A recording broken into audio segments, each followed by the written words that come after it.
네, 2021년 12월 4일 이정훈입니다.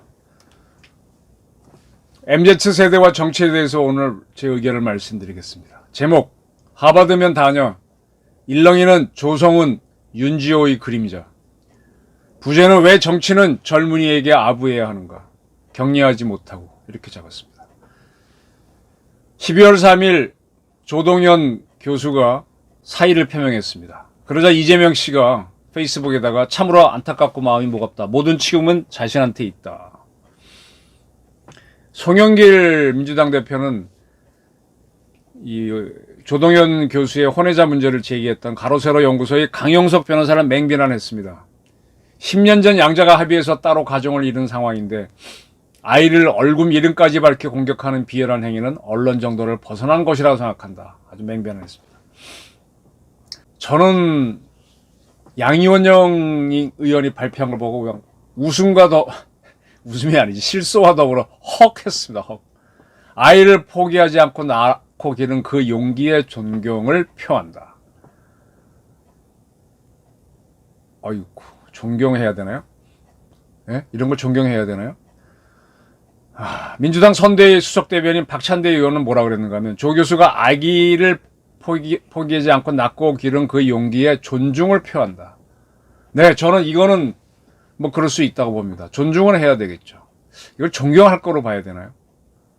양이원영 의원이 이런 생각을 하고 있다면 일부러 하는 어깃장이 아니라면 상당히 특이한 사람이죠. 가치관이. 그러니까 평생 이상한 환경운동이나 하였겠죠. 네. 자기가 밀어야 되는 사람은 끝까지 미는 이런 패당성을 보이는 거죠. 12월 1일 날 이재명 캠프에서는 김윤희 씨 등 청년과학인자 4명을 영입을 했었습니다.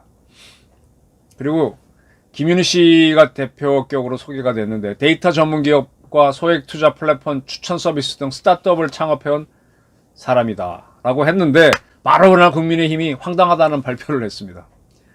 왜냐하면 전날까지 박수영 의원도 하버드를 나온 사람인데, 박수영 의원을 통해서 국민의힘 선대에서 일하고 싶다고 이력서를 전달했던 사람인데, 그래서 의원회관에서 만나기까지 했는데 어떻게 글로 갔냐 이겁니다. 그리고 또 하나 또 이런 얘기가 나왔어요.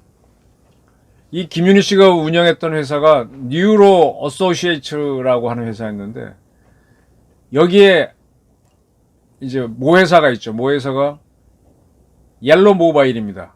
근데 옐로 모바일이 부실 경영으로 공중분해된 회사예요. 모회사가 없어졌는데 어떻게 자회사가 있느냐, 이런 얘기죠.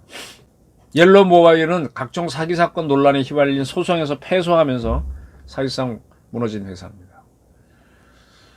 근데 어떤 이런 회사의 대표로 있던 사람이 청년 인재라고 할 수 있느냐. 뭐 청년은 맞겠죠. 근데 인재냐, 실패했는데. 좀 이상하다 이겁니다. 장혜진, 윤석열 전 청년 특보죠. 이분은 김윤희 씨의 일을 좀 더 상세하게 썼어요. 박수영 의원에게 윤석열 캠프 추천해달라고 이력서 전달했던 사람이다.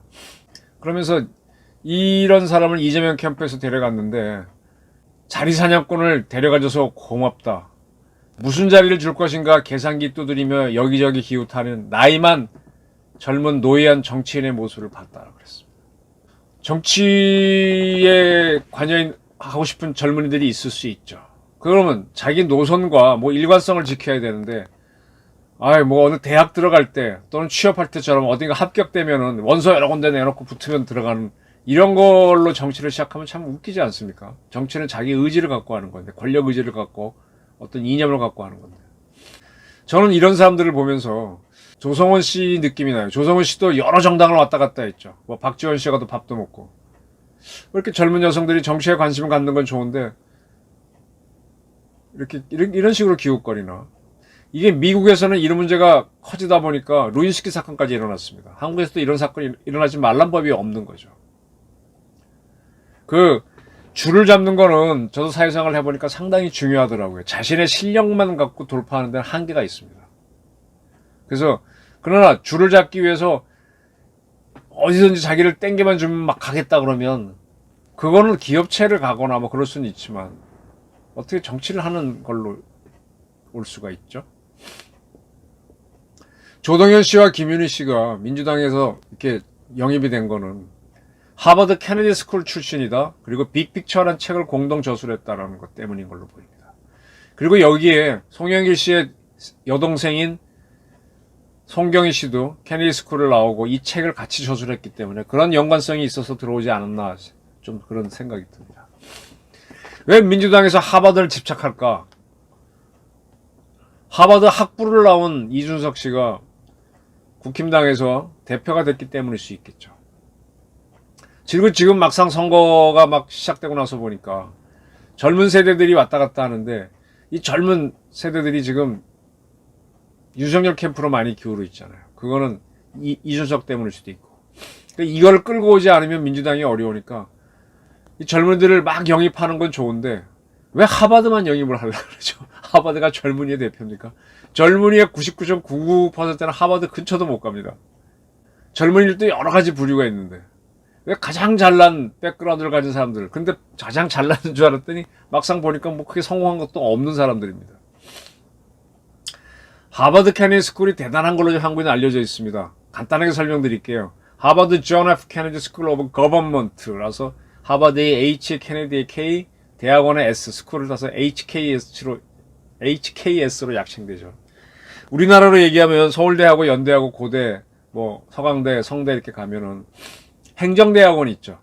일반 대학원이 있고 행정대학원, 경영대학원, 그처럼 전문대학원이 따르는데 그런 전문대학원입니다. 케네디 스쿨이. 케네디한 이름이 붙여서 그렇지 케네디 행정대학원 정도로 번역하면 정확할 겁니다.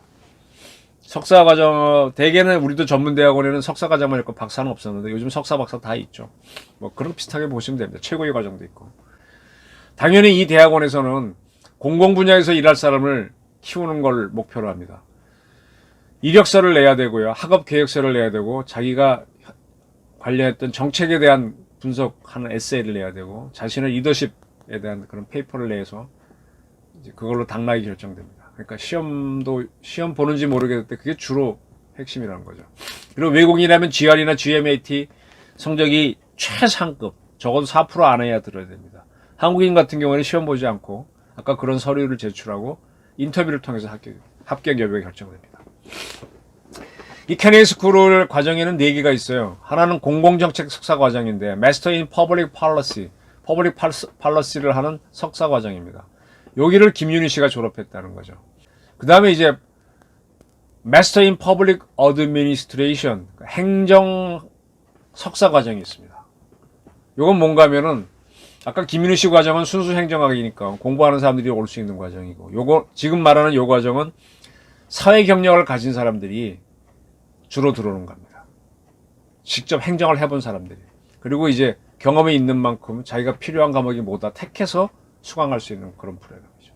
그 다음에 세계은행인 IBRD나 뭐 IMF 등 국제기구에서 일하는 사람을 키우기 위해서 Master in Public Administration in International Development라고 하는 과정이 있습니다. 그리고 1년짜리 과정으로 Mid-Career Master in Public Administration. 그러니까 행정어인데 Mid-Career 경력자들이 들어오는 석사 과정입니다. 자기 분야에서 10년 이상 경력을 쌓은 사람들이 들어오는데 요거랑 아까 행정학 석사 과정하고랑 좀 비슷하긴 한데 이게 더 좀 쉬운 과정으로 보입니다. 이 과정을 나온 분이 바로 조동현 씨였습니다. 이 조동현 씨가 다닌 이 1년짜리 과정에 대해서는 지금 요 사이트가 바로 소개하는 건데 뭐 영어로 그냥 보여드리겠습니다. You are at the point in your career when you want to evaluate your abilities and do more, expand your reach. 너의 능력이라든지 네가 도달하고 하고 싶은 뭐 출세라든지 그런 목표가 있을 때 그걸 더 확장하고 싶을 때 여기에 들어와라 뭐 이런 그렇게 되어 있습니다. 그리고 It's time to launch yourself on fast to the bold challenges. 보다 큰 도전을 할 수 있는 도전을 시작할 수 있는 기회가 될 것이다. 이 과정에서는. 그 다음에 You design your own study plan. 이 과정에 들어온 사람들도 자기가 필요한 거를 뭔지를 직접 택해서 커리큘럼을 짤 수 있다. 그런 과정입니다. 케네디 스쿨이 결국은 미국식 행정학을 가르치는 건데 거기서 배워가지고 미국하고 우리는 행정 시스템이 완전히 다르잖아요. 거의 연방국가고 우리는 그렇지 않고. 그리고 문화도 다르고. 그래서 미국에서 행정학 한 거를 배우고 갖고 와서 한국에서 바로 적용하기가 상당히 어렵습니다. 제가 가끔씩 신방과라든지 뭐 정치과도 그렇고 하다 보면은 학생들이 제 강의 굉장히 재밌어요. 왜냐하면 실전 경험이 있고 사례들 중심이니까. 대학 교수님들이 강의하는 거 듣고 있으면 이론만 배우잖아요. 진짜 뜬구름 잡기잖아요. 그 미국에서 행정학 배워갖고 한국에 와서 써먹을 수 있어요? 교수님들한테 신문방송학 열심히 공부했다고 신문 사서 써먹을 수 있는 거 1%도 안 될 겁니다. 오히려 자기 교양하고 체력하고 담력하고 인기응변 이런 게 훨씬 더 중요할 수도 있죠. 미국에서 배우는 행정학을 한국에서 써먹는다. 좀 난센스에 가깝죠. 그러다 보니까 미국이 미국 행정학이 아닌 다른 과정들을 많이 개선한 거가 보이는 거죠. 네, 이렇습니다. 케네디 스쿨 뭐 그렇게 어마어마하게 보지 말란 얘기입니다. 그리고 제가 또 하나 말씀드릴 수 있는 거는 미국의 아이비리그가 좋은 대학이긴 한데 저는 한국에 스카이라고 하는 대학, 그다음에 포스텍하고 카이스트 이 5개 대학 정도면은 미국 아이비리그 못지 않다고 저는 봅니다. 그쪽 대학 나온 친구나 이쪽 대학 나온 친구나 큰 실력 차이가 없어요. 조금 차이입니다.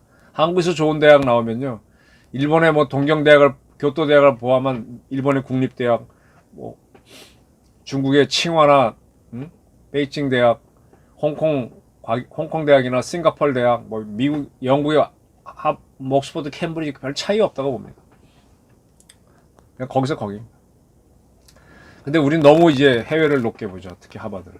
근데 이 하버드 스쿨 나오신 12명이 2016년에 빅피처 2017인가 하는 책을 냈어요. 여기에 김윤희 씨가 한 챕터를 쓰고, 그 다음에 아까 조동현 씨도 하나 쓰고, 그 다음에 송경희 씨라고, 송영길 씨의 여동생이죠. 이분은 행정고시 39회 합격하고, 전남대를 나와가지고 행정고시 합격하고, 미래창조과학부 융합기술과장을 했죠.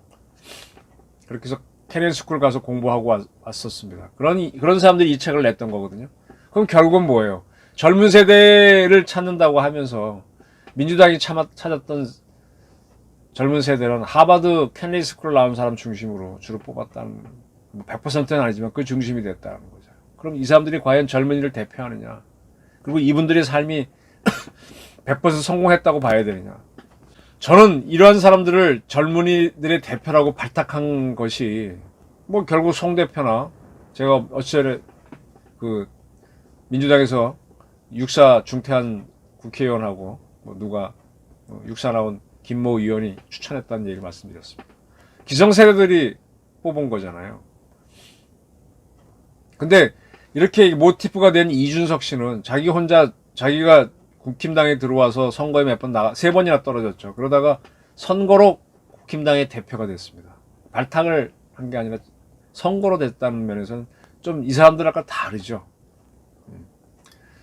그런 이준석조차도 지금 이 당대표로서의 이 역할에 제한을 받아갖고 지금 버벅거리고 있지 않습니까? 당무 집행 중에 지방 돌아다니면서 못하겠다고 하다가 이제 합의를 봐서 정리를 하긴 했지만, 이게 뭔가 하면은 저는 젊은이들이 한국 사회를 이끌기에는 아직은 연부역강하다. 더 공부해야 된다고 저는 봅니다.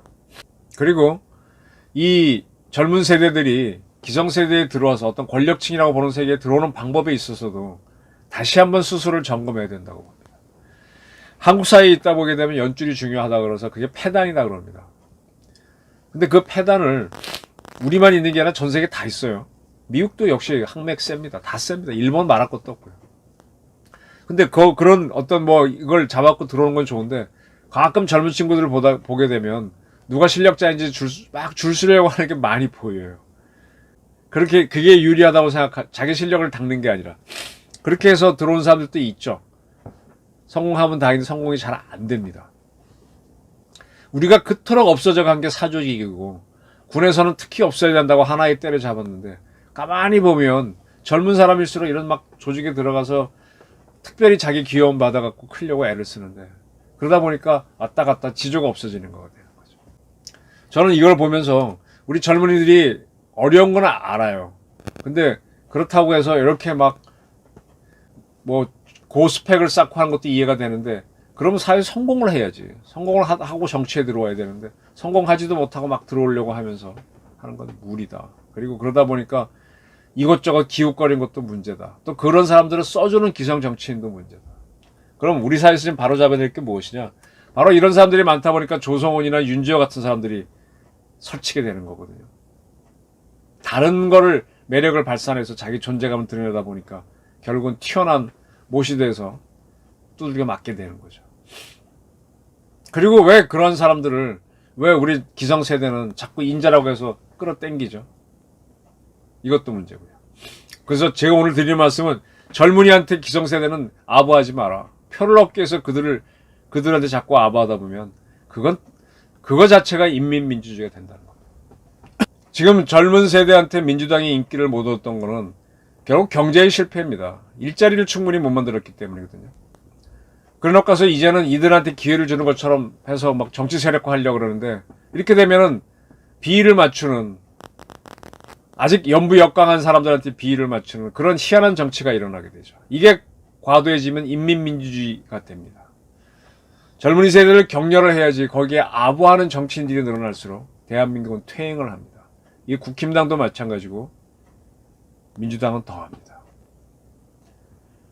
아무리 급하더라도 바늘 허리에 꿰어 쓸 수는 없고요.